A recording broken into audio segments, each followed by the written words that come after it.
بسم الله الرحمن الرحيم أعوذ بالله من الشيطان الرجيم بسم الله الرحمن الرحيم السلام علیکم ورحمۃ اللہ وبرکاتہ۔ عزیز طلباء کرام، آج ہم اپنے سلسلے گفتگو کے چوتھے درس میں کتاب کشف المراد فی شرح تجرید الاعتقاد کے مؤلف علامہ حلی رحمۃ اللہ علیہ کا مختصر تعارف اور کلامی ابحاث میں اور کلامی کتب میں، خاص کر اس کتاب میں ان کا جو کلامی منہج رہا ہے، اس منہج کے حوالے سے ہم گفتگو کرنے کی کوشش کریں گے۔ علامہ حلی کا مختصر سا تعارف اور اس کے بعد ان کا کلامی منہج پر ہم آج کے اس درس کو منعقد کریں گے۔ یہ سارے اب تک کے دروس ہم ان کو ایک لحاظ سے مقدماتی دروس کہہ سکتے ہیں، کیونکہ اب تک ہم باقاعدگی سے خود کتاب کے مباحث کے اندر انٹر نہیں ہوئے ہیں۔ انشاءاللہ بہت جلد ہم دو چار مقدماتی دروس منعقد کرنے کے بعد اصل کتاب کی طرف ہم بڑھنے کی کوشش کرتے ہیں۔ اس درس میں ہم جن جن عناوین پر بحث کریں گے اور جن جن عناوین پر ہم گفتگو کی کوشش کریں گے وہ ذرا آپ کے سامنے رکھ دیں، آپ کے سامنے ہیں۔ سب سے پہلے ہم جس چیز کو فوکس کریں گے وہ ہوگا علامہ حلی کا اجمالی سا تعارف، کون ہیں، ان کی شخصیت کیا ہے، اور حسب دستور جس طرح ہوتا ہے ان کا ایک اجمالی تعارف ہم پیش کریں گے، اور اس تعارف کے ساتھ ان کے نام و نسب کے ساتھ ساتھ ان کے حصول علم کے مراحل کو بھی ہم بیان کرنے کی کوشش کریں گے، اور پھر اس کے بعد علمی کمالات، ہر عالم دین بہت بڑے علماء جو گزرے ہیں ان کے بہت سے علمی کمالات ہوتے ہیں، تو ان کی طرف بھی مختصراً اشارہ کریں گے۔ اس کے بعد ان کے آثار میں ان کی تالیفات جتنی ہیں ان کے حوالے سے ایک تعداد ہم بیان کریں گے، اور ان کی تالیفات اور تصنیفات میں سے جو معروف تصنیفات ہیں جن کو بہت بڑی شہرت ملی اور علمی حلقوں میں جن کی بہت بڑی پذیرائی ہوئی، ان تصانیف کی طرف ہم تذکرہ کریں گے، اور علمی خدمات میں سے ایک خدمت ان کے مشہور شاگرد بھی ہیں، کون سا انسان کتنے شاگرد پیدا کرتا ہے اور کس لیول کے شاگرد، کس پائے کے شاگرد پیدا کرتا ہے، یہ بھی یقیناً انسان کی ایک بہت بڑی علمی خدمت ہے۔ ان کے مشہور شاگردوں کے حوالے سے ہم گفتگو کریں گے، اور یہ ایک حصہ ہوگا ہمارے آج کے درس کا۔ اور دوسرا حصہ علامہ حلی رحمۃ اللہ علیہ کا کلامی منہج،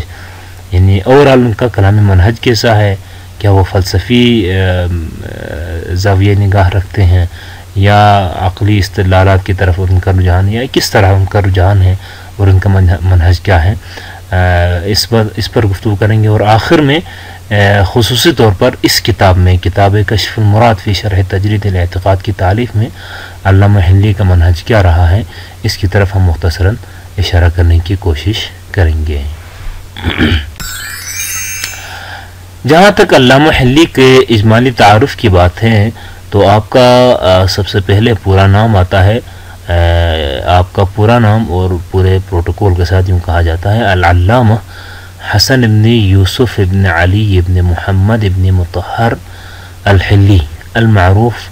علامہ حلی۔ آپ علامہ حلی کے نام سے معروف ہیں، لیکن در حقیقت آپ کا اصلی نام حسن بن یوسف ہے، حسن بن یوسف ہے، اور آپ کے علمی انتہا درجے کے کمالات کی وجہ سے آپ کو علمی حلقوں سے اور علماء کی طرف سے العلامہ کا لقب ملا۔ اور ان کے القابات کی اگر بات کی جائے تو انہیں آیت اللہ بھی کہا گیا ہے اور جمال الدین کا لقب بھی دیا گیا ہے۔ یہ جمال الدین سم ٹائمز ہم اپنے کسی بچوں کا یا کسی کا نام ہم رکھتے ہیں، یا آج کے دور میں ایک انسان خود اپنے لیے کوئی تخلص یا لقب کے طور پر خود ہی انتخاب کرتا ہے، ویسا نہیں، بلکہ جمال الدین کو اس وقت کے علمی حلقوں نے ان کی دینی خدمات کی بدولت، ان کی دینی خدمات کو دیکھتے ہوئے ان کو جمال الدین کا ٹائٹل باقاعدہ آفیشیلی ٹائٹل دیا تھا۔ اسی طرح آیت اللہ آج کل شیعی مراکز علم میں خاص طور پر دینی تعلیمی حوالے سے ایک بہت بڑا مرحلہ طے کرنے کے بعد اس عالم دین کو آیت اللہ کہا جاتا ہے۔ پھر اس کے بعد وہ آیت اللہ جب علمی مدارج کو طے کر کے اس سطح پر آتا ہے کہ ان کی تقلید جائز ہو جائے، لوگوں کو جائز ہو کہ ان کی تقلید کی جائے، پھر اسے آیت اللہ العظمیٰ کہا جاتا ہے۔ علامہ حلی کو آیت اللہ اور اس لقب آیت اللہ کے بارے میں کہا گیا ہے کہ کہ شیعہ علماء کے درمیان علمی حلقوں میں پہلی بار آیت اللہ جس شخصیت کو، جس ہستی کو دیا گیا آیت اللہ کا لقب ملا، وہ علامہ حلی ہی تھا۔ علامہ حلی سے یہ آیت اللہ کے ٹائٹل کا آغاز ہوا۔ سب سے پہلے ان کو آیت اللہ کہا گیا، اس کے بعد مختلف علماء کو ان کی علمی خدمات اور علمی کمالات کی وجہ سے ان کو آیت اللہ کا لقب دیا جاتا رہا۔ ان کی پیدائش جیسا کہ آپ دیکھ رہے ہیں 29 رمضان المبارک 638 ہجری کو ہوئی، اور حلہ عراق میں، عراق کا ایک معروف گاؤں ہے، بلکہ ایک زمانے میں شیعہ علماء کا علمی مرکز رہا، جس طرح آج نجف ہے یا قم ہے، اسی طرح حلہ بھی ایک زمانے میں پوری دنیا کے شیعوں کا علمی مرکز رہا۔ تو وہیں پر ان کے والد یوسف ابن علی وہاں پر بڑے فقہا میں سے تھے، بڑے علماء میں سے تھے، وہاں پر رہائش پذیر تھے، تو وہاں پر حلہ میں ان کی پیدائش ہوتی ہے، عراق کے اس مشہور گاؤں میں۔ اسی وجہ سے ان کو علامہ حلی بھی، اسی وجہ سے حلی ان کا کوئی دوسرا لقب نہیں ہے، بلکہ حلہ میں پیدا ہونے کی نسبت سے حلی لقب دیا گیا ہے۔ اور آپ کی وفات 21 محرم الحرام 726 ہجری کو ہوئی۔ تقریباً اس حوالے سے ہم کہہ سکتے ہیں کہ آپ نے کوئی 90 سال کے لگ بھگ آپ نے عمر پائی، اور آپ جوار امیر المومنین حضرت علی بن ابی طالب علیہ السلام میں نجف اشرف میں آپ دفن ہوئے۔ اور آپ کے فن اور پیشے کی اگر بات کی جائے تو آپ جن جن پیشوں پر اور جن جن شعبۂ علم پر مہارت رکھتے تھے، ان میں اصول فقہ، خود فقہ، تفسیر، منطق، علم کلام اور رجال، یہ وہ علوم ہیں جن میں علامہ بہت بڑی حد تک مہارت رکھتے تھے اور بہت نامور علماء میں سے شمار کیے جاتے تھے۔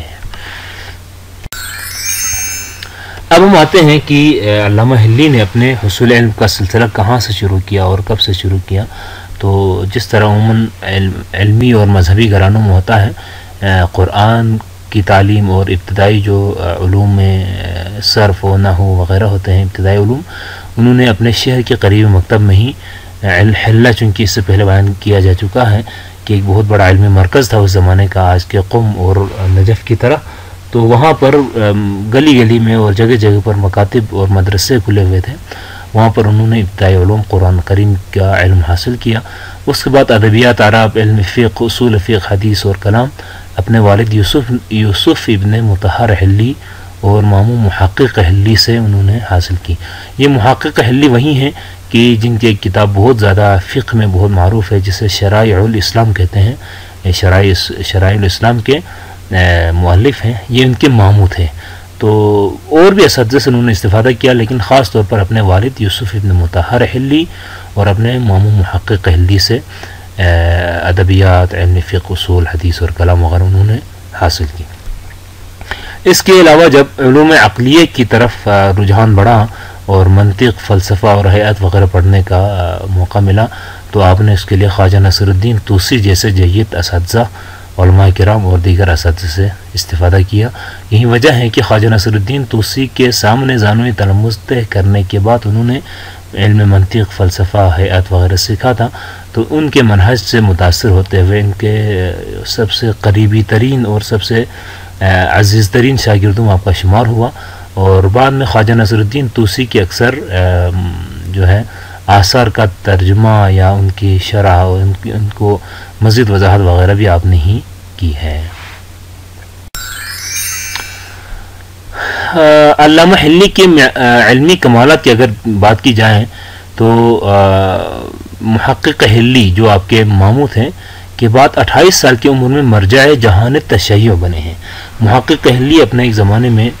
تشیع کے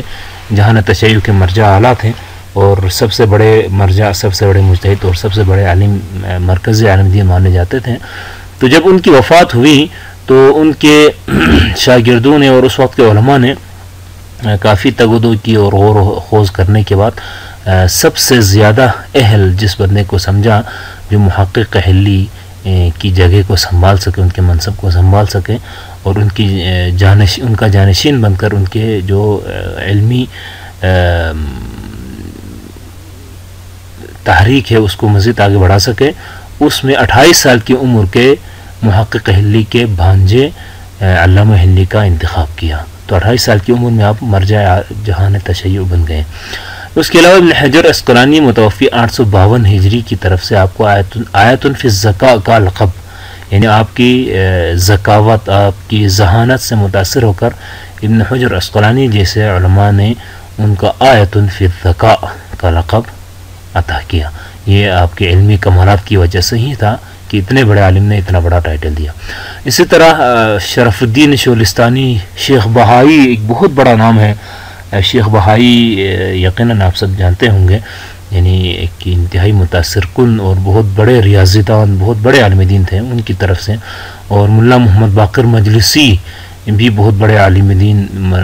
جہان تشیع کے گزرے ہیں، جن کی کتاب بحار الانوار 110 جلدوں میں اب بھی موجود ہے۔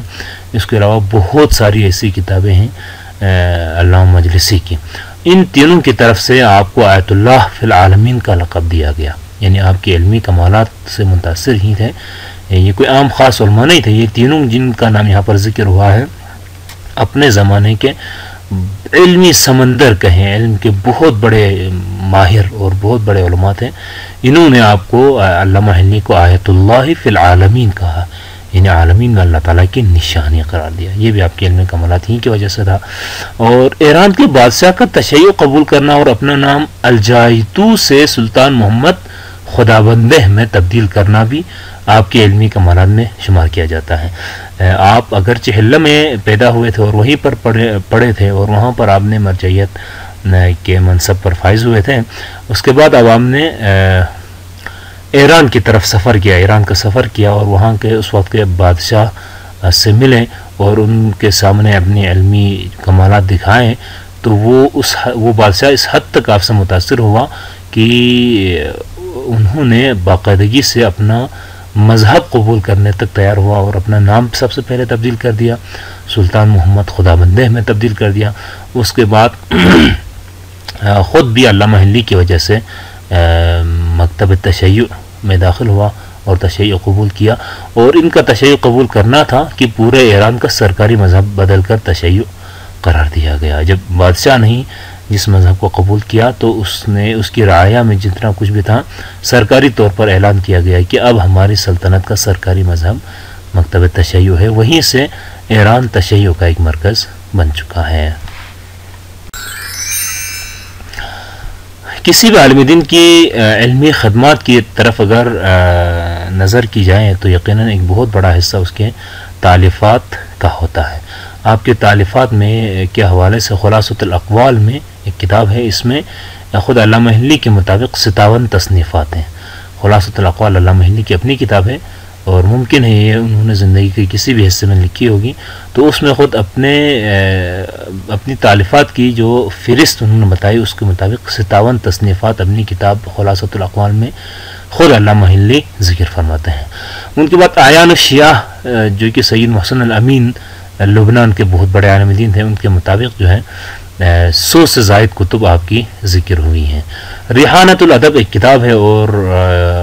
ایک بہت بڑی جس میں مختلف کتابوں کے حوالے سے گفتگو ہوئی ہے۔ اس میں مرزا محمد علی مدرس نے 120 تک آپ کی تصنیفات شمار کیا ہے۔ گلشن ابرار میں حوزہ علمیہ قم کے محققین کے مطابق یہ ایز کمپیئر ٹو ادرس یہ کافی ریسنٹ کتاب ہے، یعنی جدید کتاب ہے۔ اس میں حوزہ علمیہ قم کے محققین کے مطابق علامہ حلی کی تصنیفات کی تعداد 110 تک جا پہنچتی ہیں۔ ان کتابوں کے علاوہ نیز 1000 کے لگ بھگ تحقیقی دستاویزات، مختلف رسالے اور اس طرح کے مقالے، مضامین وغیرہ 1000 کے لگ بھگ آپ کے پائے جاتے ہیں۔ پھر آپ کی تصانیف کی اگر بات کی جائے اور ان تصانیف میں جن تصانیف کو بہت زیادہ علمی حلقوں سے پذیرائی ملی اور بہت زیادہ شہرت ملی، ان میں اگر دیکھا جائے تو علم فقہ میں آپ نے بہت ساری کتابیں لکھی، ان میں مختلف شیعہ اور تذکرۃ الفقہاء 2 ایسی کتابیں ہیں جو آج بھی فقہاء کے ہاں زیر بحث آتی ہیں، بلکہ آج بھی لکھی جانے والی اکثر فقہی کتب میں ان کتابوں کا حوالہ ضرور ملتا ہے۔ بہت زیادہ ان کو مکتب تشیع کے علماء کے ہاں شہرت ملی۔ اسی طرح ہم نے عقائد و کلام میں سب سے زیادہ جو کتاب آپ کی مشہور ہوئی وہ یہی کتاب جسے ہم پڑھ رہے ہیں، کشف المراد، اور اس کے علاوہ باب حادی عشر یہ بھی مکاتب مدارس دینیہ اور اہل تشیع کے مدارس میں بہت ہی شد و مت سے پڑھائی جاتی ہے اور اس کو بہت اہمیت دے کر پڑھائی جاتی ہے. وہ باب حادی عشر نام کی کتاب ہے جو کہ عقائد سے مربوط ہے. اسی طرح منہاج الکرامہ بھی آپ کے عقائد پر مبنی ایک کتاب ہے جس میں عقائد کے مباحث کو بیان کیا گیا ہے.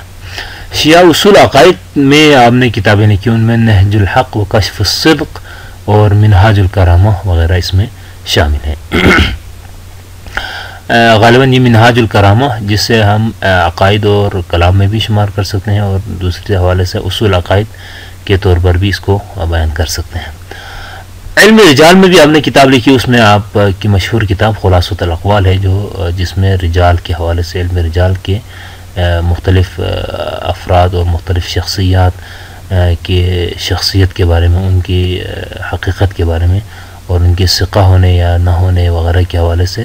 یہ کتاب لکھی. اور منطق میں جوہر النظید کے نام سے ایک کتاب لکھی جو علمی حلقوں میں بہت زیادہ معروف ہوئی. یہ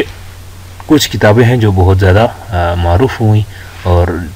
آپ کی معروف تصانیف میں یہ سب قابل ذکر ہیں. پھر کسی بھی عالم دین کے علمی خدمات میں اس کے مشہور شاگرد، اس کے شاگرد بھی یقیناً ایک بہت بڑا حصہ ہے. تو علامہ حلی کے شاگردوں میں جو بڑے بڑے نام ہمارے سامنے آتے ہیں ان میں قطب الدین رازی محمد بن محمد جو 766 ہجری میں وفات پائے، جو حکمت اشراق سہروردی کے شارح ہیں اور المحاکمات بین شرحی الاشارات کے مؤلف ہیں. اور اس طرح کی درجنوں کتابیں، ایک بہت بڑا نام ہے، بہت بڑی کتابوں کے مؤلف، مصنف اور ان کے شارح وغیرہ ہیں. اسی طرح فخر المحققین فرزند علامہ حلی خود اپنے بیٹے، علامہ حلی کے اپنے بیٹے جنہیں فخر المحققین کا لقب ملا، یہ بھی ایک بہت بڑی علمی شخصیت ہیں جن کا پورا نام ابو طالب محمد بن حسن حلی تھا. 771 ہجری میں وفات پائے، جنہوں نے ایضاح الفوائد فی شرح مشکلات القواعد جیسی مشہور کتاب لکھی جو اب بھی حوزہائے علمیہ میں بڑی معروف ہیں. فخر المحققین ایک بہت بڑی علمی شخصیت کا نام ہے جو کہ علامہ حلی کے اپنے فرزند تھے. اسی کے ساتھ ایک اور شاگرد جو آپ کے بڑے معروف ہیں، ابن معیہ، جن کو تاج الدین لقب دیا گیا اور جن کا نام ابو عبداللہ محمد بن قاسم دیباجی نقیب تھے. دیباج اس لیے کہتے ہیں کہ یہ نجیب الطرفین سید تھے اور غالباً امام حسن مجتبیٰ کی اولاد میں سے تھے. 776 ہجری میں وفات پائے. یہ بہت بڑے مورخ اور ماہر انصاب تھے. آپ نے کتاب لکھی اخبار العموم، 21 جلدوں پر مشتمل کتاب لکھی، اس کے مؤلف ہیں اور یہ 21 جلدیں تقریباً ہر جلد 400 صفحات پر مشتمل ہے. اب آپ 21 کو 400 کے ساتھ ملٹیپلائی کریں تو بہت بڑی کتاب کے مؤلف ہیں اور بہت بڑے عالم دین ہیں. اس کے علاوہ ایک اور معروف عالم دین اور بہت بڑے مشہور شاگرد آپ کے علامہ حلی کے، وہ ہیں رکن الدین محمد بن علی جرجانی جو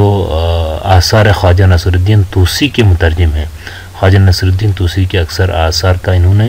فارسی میں ترجمہ کیا اور یہ محمد بن علی جرجانی الابحاث فی تقویم الاحداث جیسی کتابوں کے مؤلف بھی ہیں.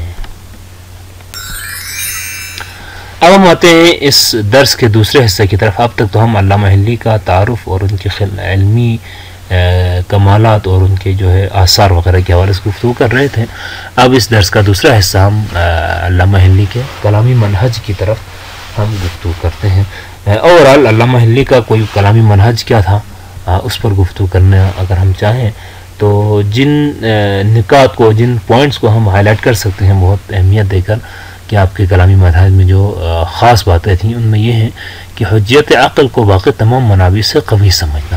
یہ آپ کے منہج کی خصوصیات میں سے تھا